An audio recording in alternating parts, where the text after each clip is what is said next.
Let us for a few moments concentrate on the Divine Lord and pray for the well-being of the whole humanity. Shanti Shanti Shanti Hari Om Tat Sat. Om Stapakaya Dharmasya Sarvadharma Swarupine Stapakaya Dharmasya Sarvadharma Swarupine Avatara Varishtaya Ramakrishna Te Namah. Asato ma sadgamaya tamaso ma jyotirgamaya mrityorma mritangamaya. Om Shanti Shanti Shanti. Let us bow down to Sri Ramakrishna, the embodiment of all religions, the Supreme God incarnate. Let us pray to Him to lead us from the unreal to the real, to lead us from the darkness of ignorance to the light of knowledge, to lead us from death to immortality. We have been discussing since the last class 3 ways of karma yoga.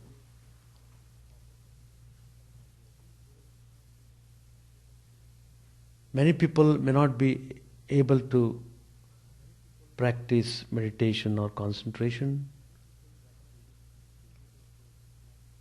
Many may not be able to practice the path of knowledge or path of devotion. But then there is this way of performance. It's very useful to know how one should conduct oneself in order to become spiritual. That means your aspiration towards the realization of the truth must be fulfilled. So, karma yoga also leads you towards that end. So, in the last class, I dealt with 3 kinds of karma yoga. One is work for work's sake. The second one, work as worship.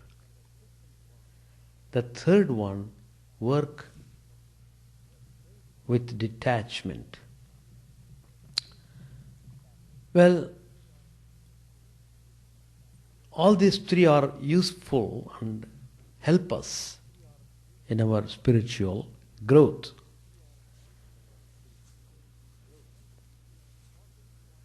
The important point to note is that somehow we should get rid of the most difficult and dangerous selfishness. It is this selfishness that binds a person into this world. It is this selfishness that causes terrible suffering, and it keeps one always in some kind of stress and strain. Because being selfish, you can never be satisfied. You always love to have certain things and you want to enjoy all the time. You're not satisfied and you get into some kind of reaction. So there will be always reactionary force acting upon. So when you are exposed to that force, you cannot be happy or peaceful. So work for work's sake means you are performing the activities, but you are not impelled by desire. Desire is not the root cause of your working. That is,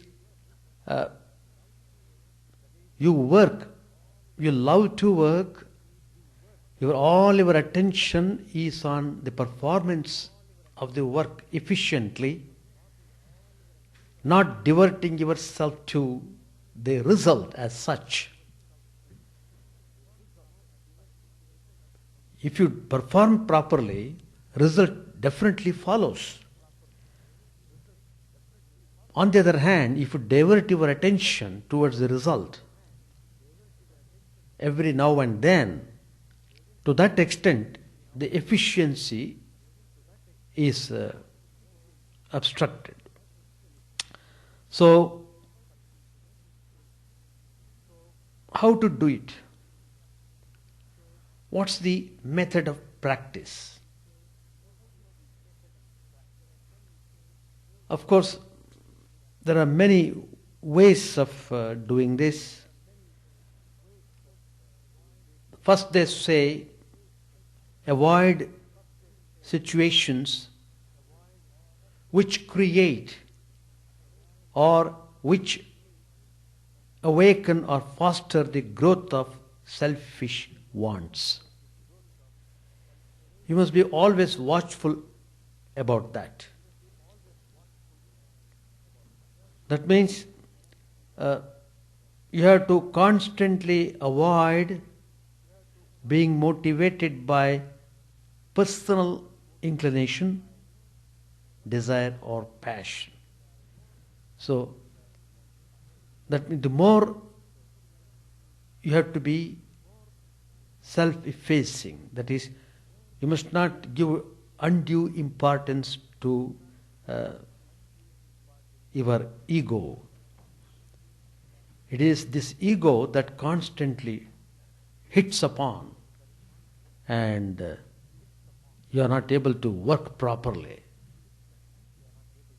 because you are hurt. Once you are hurt, your performance will drag you in some other way. So in order to watch fully about your ego and about your inclination and about the desire that might crop up in the mind. So all this requires an effort of will. So in order to perform work for work's sake, willpower is very essential. Strong willpower. So, if he is aware of these things, then he will be able to perform the work with utmost efficiency, and in course of time he becomes more and more selfless. So the use of willpower as the primary tool is one of the distinguishing features of work for work's sake. So, a karma yogi relies only on his own self-effort and self-resolve. He doesn't invoke God, or he doesn't want to focus his mind on the intervention of God. He exerts his own willpower and he develops tremendous confidence in himself that he can do it, and with a firm resolve he does it. So once he is able to perform the action in this way, it helps him to develop mental concentration.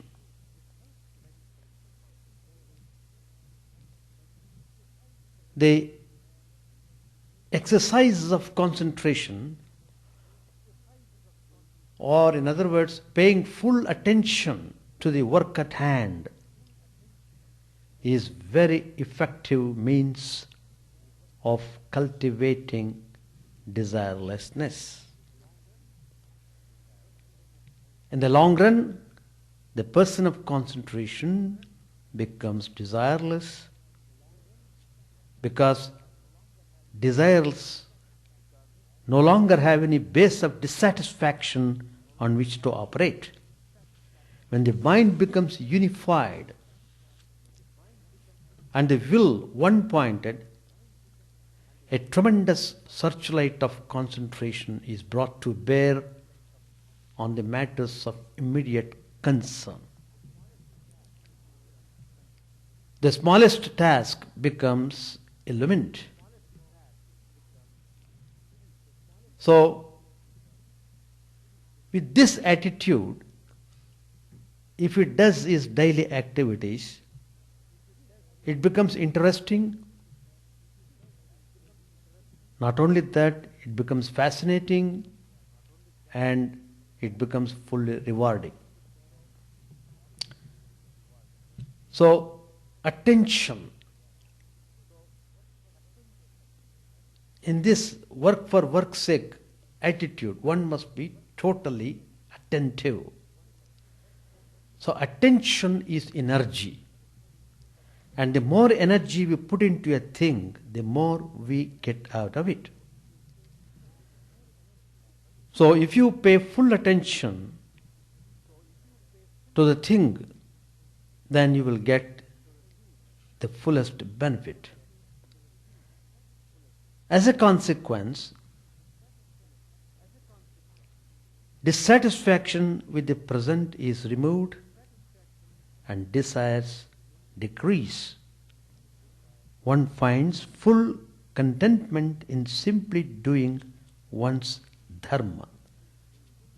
One doesn't need anything else. So, work for work's sake, in its teaching of concentration as a primary means, aligns very well with the Buddhist practice of right mindfulness or modification in action. It is simply the presence of being here now, of living in the present moment with the fullest awareness. You are fully conscious of what you are doing. The majority of our mental life today is filled with empty intellectualism, hopes and expectations, dreams of the future, and fond reminiscences of the past. So, people living in a world of imagination, they become unmindful of the immediate reality before them, and they go through life as one asleep. So the practice of right mindfulness requires one to live in the present and concentrate fully on the current events of life. So the person who is able to do in this way is a saint or a sage. He resembles the ordinary man in his outward activities, but he differs radically in his state of mind. There is a very interesting dialogue in the Zen tradition, Zen Buddhism. There was a teacher, very distinguished teacher he was. He was asked, do you ever make any effort to get disciplined in the truth? That was the question. The teacher answered, yes, I do. The next question was, how do you exercise yourself? Then the teacher said, when I am hungry, I eat. When tired, I sleep.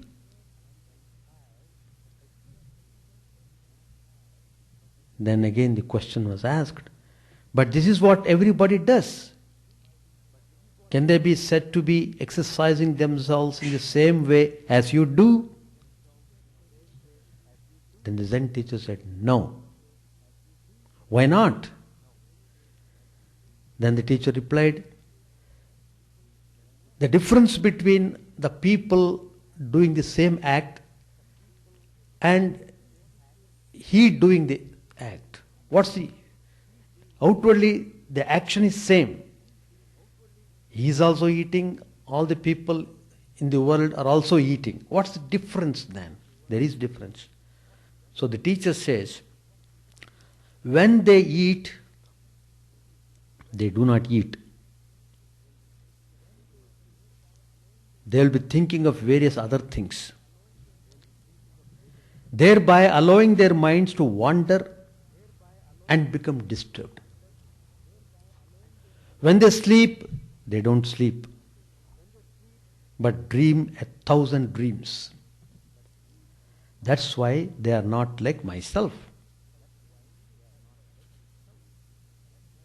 That's how the Zen teacher explains his action. The wise man who lives in the present moment, concentrating fully on the work at hand and never acting under the compulsion of selfish desire, enjoys spiritual freedom. Such a person lives as a master and not as a slave.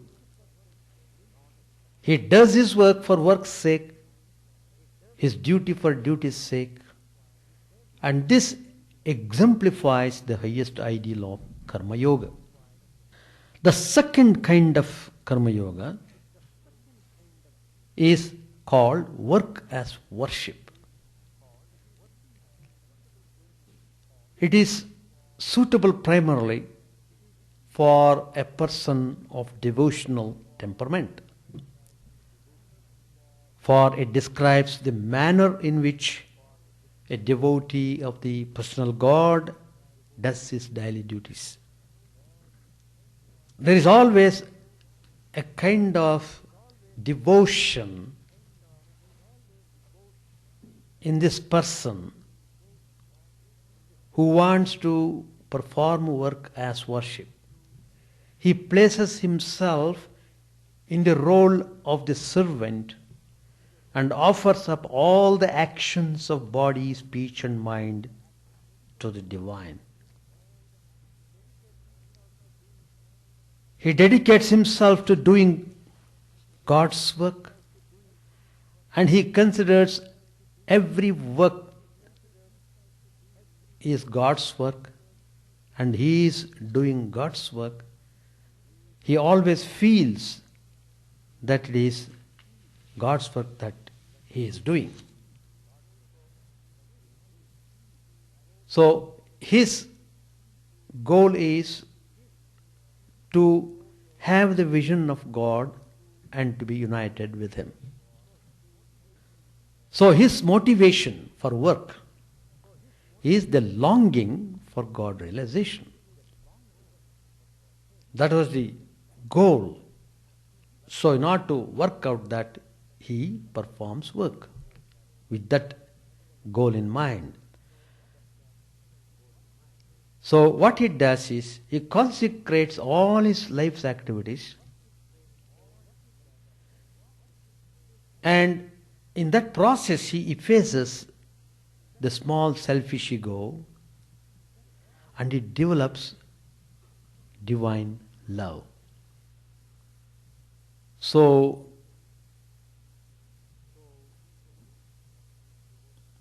people of this devotional temperament, they take up this ideal of doing work as worship and spiritualize everyday life. The ritualistic worship of God has been carried on through millennia. Lord Krishna in the Bhagavad Gita, he teaches that worship should not be confined to the church or temple shrine, but must be extended to include all activities. It is all right to begin with, but it must be extended. Every duty of our daily life can be converted into an act of worship.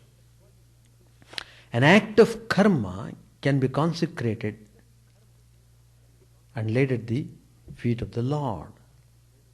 So it depends upon how you consecrate your action. That's very important. So you must be always thinking of God and doing the work. That's the way of consecration.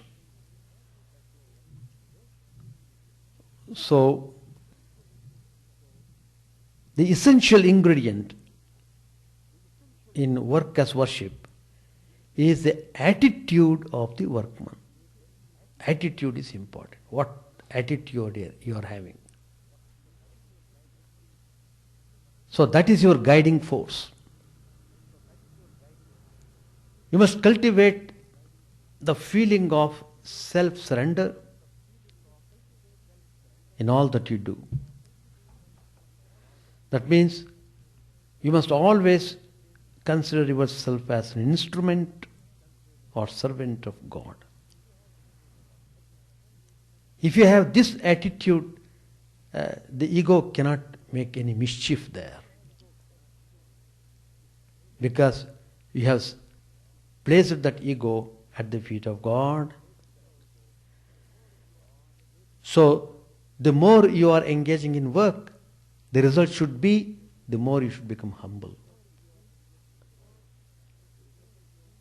The more you must be able to manifest love, compassion towards everybody that you may come in contact with. So the primary tool in generating this attitude is the offertory prayer. Offertory prayer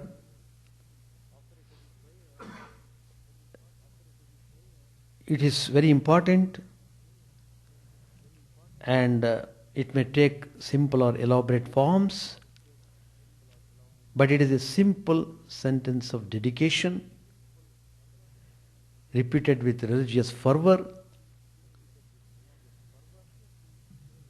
And offertory prayer is not the same as japa or the repetition of God's name. The purpose of the prayer is not to concentrate the mind on God, but rather to evoke an attitude of self-sacrifice. Our intention is not simply to think of God, because thinking and concentrating, that is the purpose of meditation.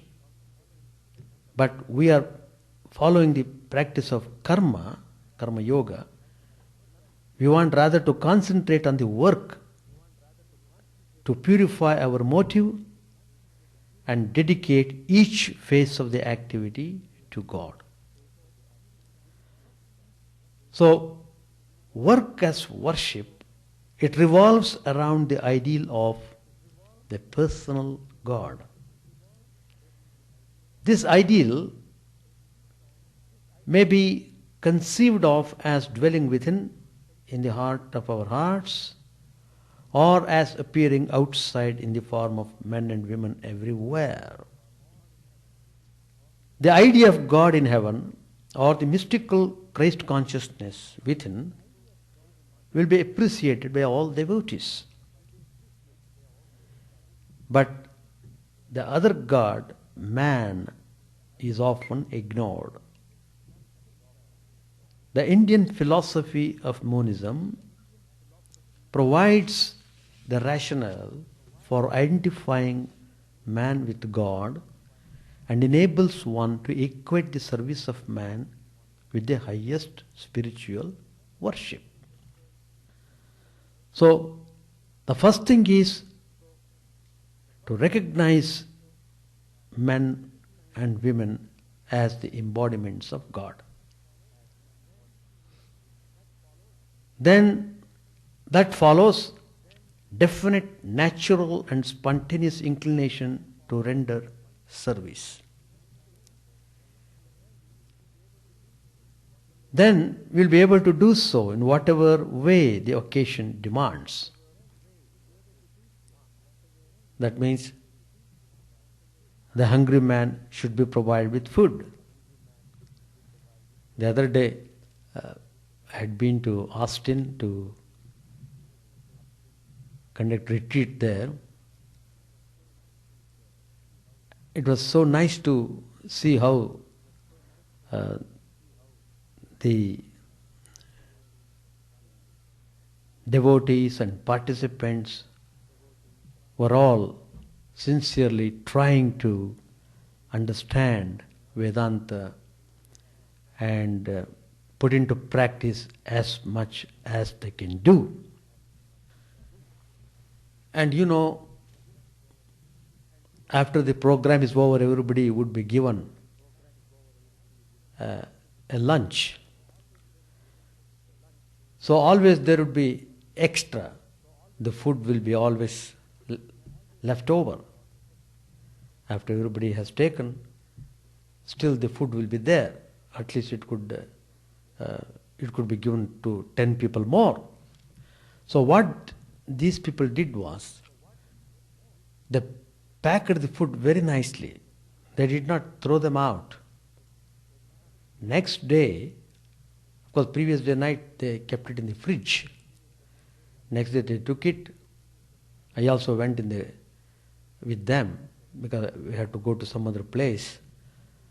And on the way, some people, they know who are the people who are in need of food.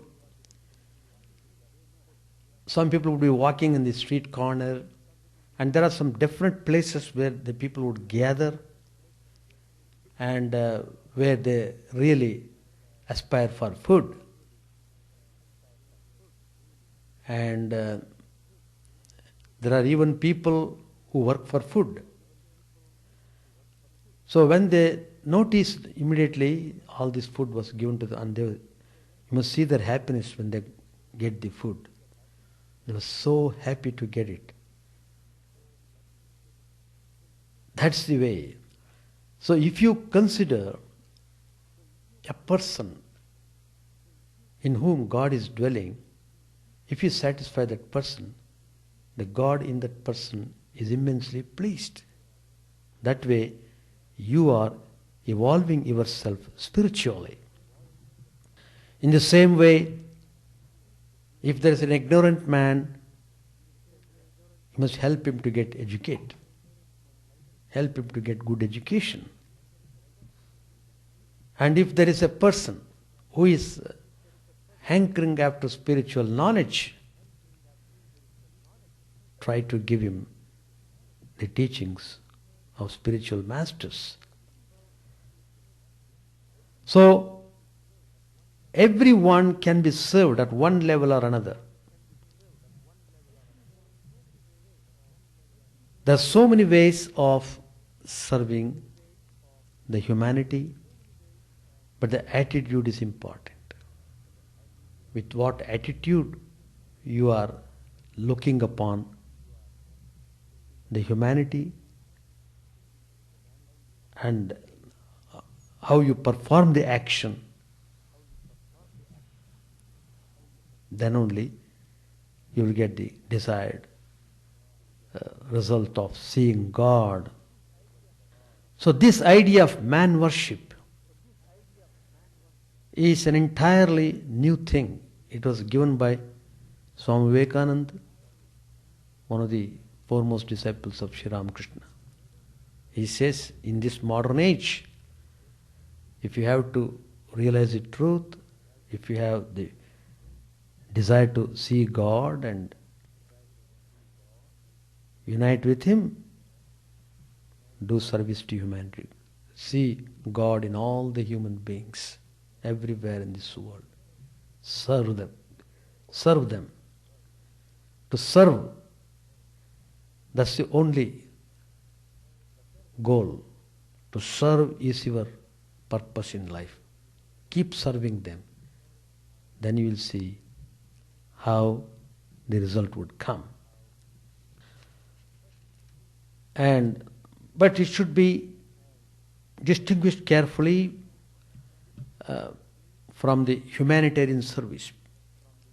There are so many social workers also, they also do human, and they always call it as service to humanity. But their service and the service done by the Karma Yogi are different totally. So it all depends upon your connection. If you connect yourself to God and do things, then it has got sense. So, this is the ideal given to do work as worship. One is work for work's sake, another one is work as worship. The third one is work with detachment. All these three are very useful when we practice karma yoga. Well, I shall take this subject, work with detachment, next Tuesday I will do. The master rose, page 617. He mounted the platform in front of the shrine and saluted the mother, touching the ground with his forehead. The devotees quickly gathered around him and fell at his feet. They all begged his grace. He descended from the platform and started towards his room, conversing with Yam. First he sang, I bow my head, says Prasad, before desire and liberation.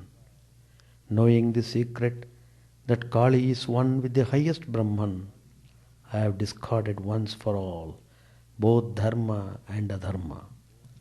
The master continued, do you know the meaning of dharma and adharma?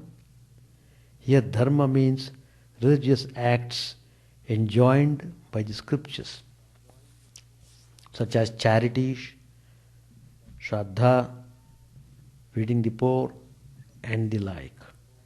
The performance of this dharma is called the path of karma. It is an extremely difficult path. It is very hard to act without motive. Therefore, one is asked to pursue the path of devotion. A man was performing the shraddha ceremony at his house. He was feeding many people. Just then, a butcher passed, leading a cow to slaughter. He could not control the animal and became exhausted. He said to himself, "Let me go into that house and enjoy the feast of the Shraddha ceremony and strengthen my body. Then I shall be able to drag the cow along." So he carried out his intention, but when he killed the cow, the sin of the slaughter fell also on the performer of the Shraddha. That's why I say the path of devotion is better than the path of action. The master entered his room accompanied by M. He was humming a song. The forceful words of renunciation that he had just spoken to Ishan found expression through its words. He sang the lines, "Mother, take everything else away from me, but leave me my necklace of bones and my pot of hemp." Hemp, Siddhi or hemp, and the necklace of bones are associated with Shiva, the model of renunciation. Sri Ramakrishna sat down on the small couch, and Adar, Kishori and the other devotees sat on the floor. Master said to the devotees, "I was noticing Ishan. Why he has not achieved anything? What can be the reason? He practiced the Purascharan for 5 months. That would have caused a revolution in any other person." Others said, "It was not wise of you to say those things to him in front of us." Master said, "How is that? He is so much given to japa. How can words affect him?" After a while, Sri Ramakrishna said to Adar, "Ishan is very charitable, and he practices japa and austerity a great deal." The master remained quiet a few moments. The eyes of the devotees were fixed on him. Suddenly Sri Ramakrishna said to Adar, "You have both yoga and bhoga." It was a day of the worship of Kali, the Divine Mother. The worship was to begin at 11 o'clock at night. Several devotees arrived at the temple garden early in the morning, early in the evening. Several devotees arrived at the temple garden early in the evening. They wanted to visit Sri Ramakrishna during the holy hours of the night of the new moon. M came alone to the garden about 8 o'clock in the evening. The great religious festival had already begun. Lamps had been lighted here and there in the garden, and the temples were brightly illuminated. Music could be heard in the Nahabat. The temple officers were moving about hurriedly. There was to be a theatrical performance in the early hours of the morning. The villagers had heard of the festive occasion, and a large crowd of men and women, young and old, was streaming in. In the afternoon, there had been a musical recital of the Chandi by Rajnarayan. Sri Ramakrishna had been present with the devotees and had enjoyed the recital immensely. As the time for worship approached, he was overwhelmed with ecstasy. We shall stop here. Yeah, any questions and observations and comments? You're welcome to do. Mm-hmm. Uh-huh. We do it, we take his teachings in different ways. See, you are doing Sunday service. So we take Swamiji's teachings also. We touch upon his teachings in various ways. And the Gospel of Ramakrishna is also very important. And moreover, this text, we have to finish this book. After finishing the book, you can take another text. So, we have to concentrate upon the book which you are doing. After completing it, we can take. And Friday there is a class. There, Patanjali Yoga Sutra is being taken. Swamiji's works, It mainly deals with Vedanta. Vedanta means Upanishads, the knowledge of the Upanishads. So that we constantly will be dwelling upon that. Almost every Sunday we'll be talking about those teachings, and we are teaching Upanishads also. One of our Swamis is teaching Kathopanishad and all the Upanishads. So we can do many things. Because, no, that is true. See, the point is this. There are ways of egos. See, you can handle the ego in such a way, you may have that ego, but you should have that ego in such a way it should not harm you. If you can do that, you have the ego. And in fact, Sri Ramakrishna says, it is very difficult to get rid of ego, it is true. But then if you consider yourself as the devotee of God, instrument of God, then you become more strengthened. And you can do very efficiently the work. Ego, naturally, it is always associated with negative aspect. And for small petty things we become upset and we lose our temper and reactions do come. But while doing job, sometimes we have to become a little assertive. But then, as Sri Ramakrishna suggests, make a show of hissing, not biting. Even if you hiss, people should know, my master is hissing, so I must be careful enough to do the things properly, like that. But you have to adapt methods according to your own temperament and see. The point is this, you should see that you are not affected by the external environment or external association. But if you say, we can't help, we are affected in a way, then you have to bear with. Sri Ramakrishna again gives the example of a person dealing with kerosene oil. If a person constantly deals with kerosene oil, his hands and everything will be smelling kerosene. And he knows it. He is not bothered about it. And he is put up with that. So like that you must be able to bear with. Then it's all right. Or you have to find out this method of sublimating the ego or giving the ego right direction. See, in one of the meetings in India, I was talking about, there was a good gathering in the temple. Some music performance, not music, Harikatha performance was to begin. And there was a man sitting amidst many people. And some of the organizers of the program, they came and just, they told very mildly, I was also there. They just said, will you please move a little bit so that another person could come and sit there. That's all he said. Immediately the person became very angry. What, you are asking me to get out? You are asking me to get up?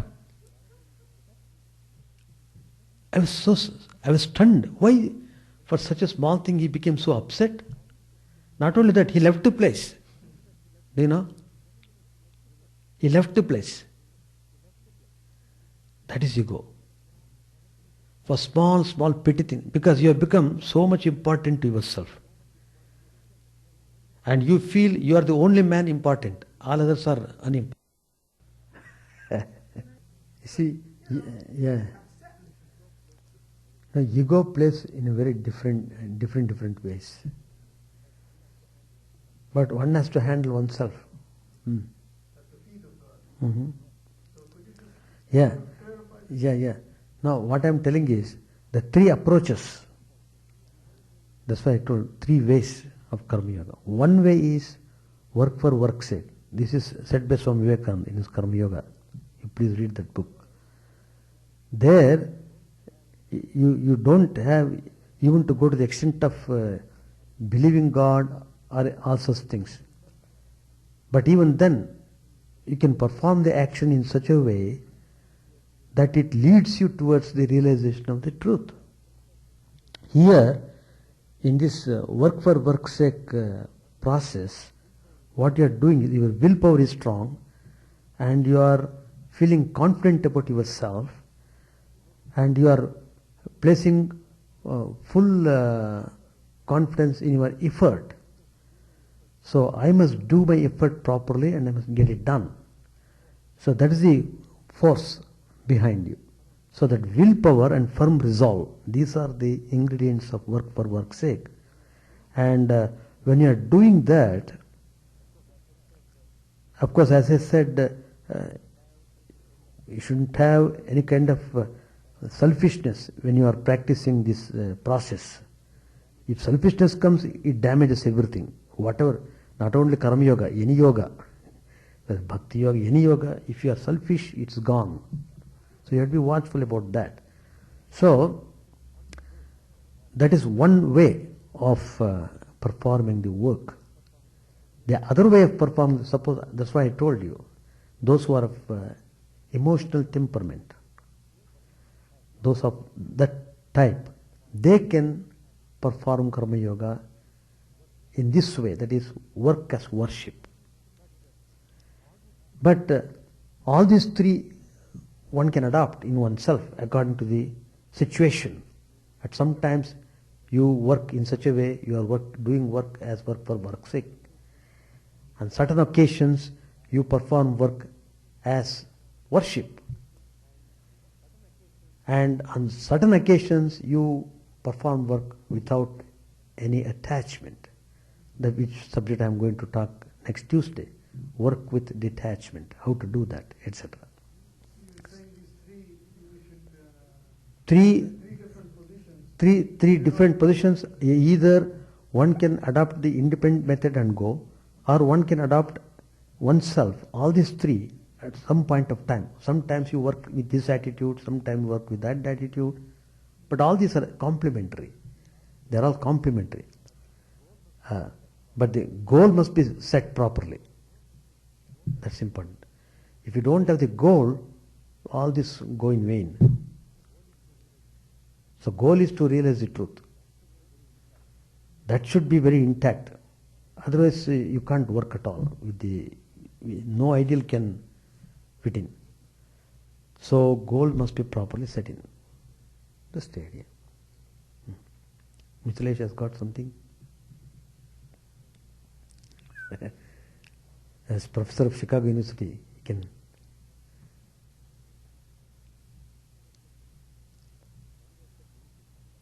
Swamiji has said many things in Karma Yoga. Swamiji's Karma Yoga is very, very interesting. Please. You read? Yeah. Excellent. There he touches all these points. Actually, I am taking, as he is telling, Vivekananda's teaching. Actually, it's Vivekananda's teaching only I am doing. Yeah. Anything to? Do you want to say anything? Or we shall stop. Chant the name of the Lord and His glory unceasingly, that the mirror of the heart may be wiped clean and quenched that mighty forest fire, worldly lust, raging furiously within. O name, stream down in moonlight on the lotus heart, opening its curve to knowledge of thyself, O self, drowned deep in the waves of His bliss, tasting His nectar at every step, bathing in His name, that bath for weary souls. Various are thy names, O Lord, in each and every name thy power resides. No times are set, no rites are needful for chanting of thy name. So vast is thy mercy, how huge then is my wretchedness, who find in this empty life and heart no devotion to thy name. O my mind, be humbler than a bed of grass. Be patient and forbearing like a tree. Take no honor to thyself, give honor to all. Chant unceasingly the name of the Lord. O Lord and Soul of the universe, mine is no prayer for wealth or retinue, the playthings of lust or the toys of fame. As many times as I may be reborn, grant me, O Lord, a steadfast love for Thee. A drowning man in this world's fearful ocean is Thy servant, O sweet one. In Thy mercy, consider him as dust beneath Thy feet. Oh, how I long for that day when an instant separation from Thee, O Lord, will be as 1,000 years, and my heart burns away with its desire, and the world without Thee is a heartless void. Prostrate at Thy feet let me be in unwavering devotion, neither imploring the embrace of Thine arms, nor bewailing the withdrawal of Thy presence, though it tears my soul asunder. O Thou who stealest the hearts of Thy devotees, do with me what Thou wilt, for Thou art my heart's beloved, Thou and Thou alone. O Lord, lead us from the unreal to the real, lead us from darkness to light, and lead us from death to immortality. May all be free from dangers, may all realize what is good, may all be actuated by noble thoughts, may all rejoice everywhere. May all be happy, may all be free from disease, may all realize what is good, may none be subject to misery. May the wicked become virtuous, may the virtuous attain tranquility, may the tranquil be free from bonds, may the freed make others free. May good betide all people, may the sovereign righteously rule the earth, may all beings ever attain what is good, may the worlds be prosperous and happy. May the clouds pour rain in time, may the earth be blessed with crops, may all countries be freed from calamity, may holy men live without fear. May the Lord, the destroyer of sins, the presiding deity of all sacred works, be satisfied. For He being pleased, the whole universe becomes pleased. He being satisfied, the whole universe feels satisfied.